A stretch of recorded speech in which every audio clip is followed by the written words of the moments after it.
Welcome everyone to the new iRacing content, which is the Formula V. That is the exact pronunciation you need to do it whenever you say this car's name.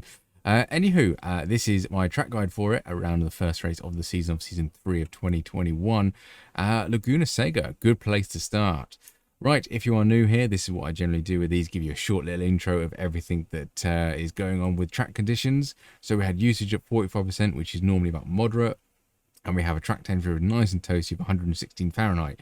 Obviously check that, because if the track is cooler or hotter, that will really affect your lap time. So cooler the track, the faster; hotter the track, the more slippery and the more sliding you do. So you might need to reduce your braking points and increase your braking points and things like that, just to be warned. Lap times I'm going to show you started off with a few spins. Very easy to lose the back end of this car, particularly under braking. I find it's a real stab on the brakes, ease off the brakes, gently turn it in, then get on power. It does go around corners really quite well. It's not very heavy, this car, at all. So yeah, definitely enjoy that. Third gear is deceptive as well. Only I've got 4-speed gearbox in this. Third gear seems to be, you change gear earlier than you think the engine sound should be. It's really quite weird, and obviously not having a lot of power. Keeping it in third gear up some of the hills around here is good, but we'll gloss over that when we get to there. So the lap time I'm going to show you is lap number 12, a 1:43 dead. So I did pit and get a new car because I did have a spin and have a crash on lap 9, so we're quite full of fuel. 1.9 gallons should be enough for you to do the race, but just double check that yourself. And we are on the iRacing baseline setup, as this will be a fixed series.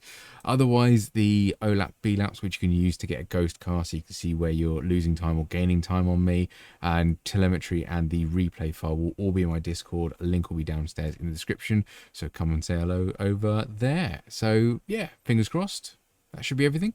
On to the track guide. Welcome to Laguna Seca. We just crossed the start finish line and we're actually coming through turn 1 at the minute. It's this little kink here, which is not even a turn, but we're heading down to turn 2 now. Now the baseline setup of this car has a very high brake bias in the 60s. I did drop it down just a touch. I think it was about 58 to 60%. But looking for the 2 board, we are hitting it and we are braking in a straight line all the way down to the apex.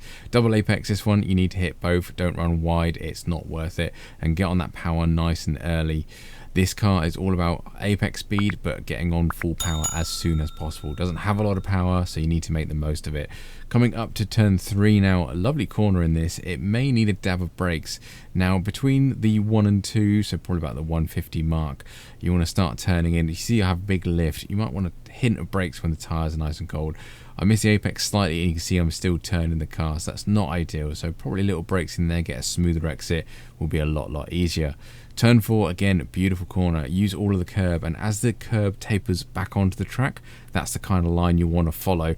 You see I have a slight lift, miss that red curb, it pushes you wide, which is not good. We don't use all of the exit curb because, again, it's just getting that smooth exit. Speed up a little bit now because it's a straight down to turn 5. Turn 5 is sort of the beginning of the cambered turns. So turn 2, just before it, we're braking down to third, nice and gently on the way, and you see me building up the power because the front end's getting into that cambered section, so I know I can get on throttle nice and early. Again, don't use all of the exit. You can if you wish, but again, not really that pointless. So the little kink, probably the most famous one, 2 board. We are turning in. You can take this full throttle even with cold tyres. Do most of your turning at the apex. The car cambers and goes through the dip, so it really does rotate quite well. Up the hill now to the Corkscrew, probably the most famous corner on this track. And as we come over the top of the crest, you are braking. So brake in a straight line along the curbing. You can take this in third or second, whichever you prefer. I like third myself.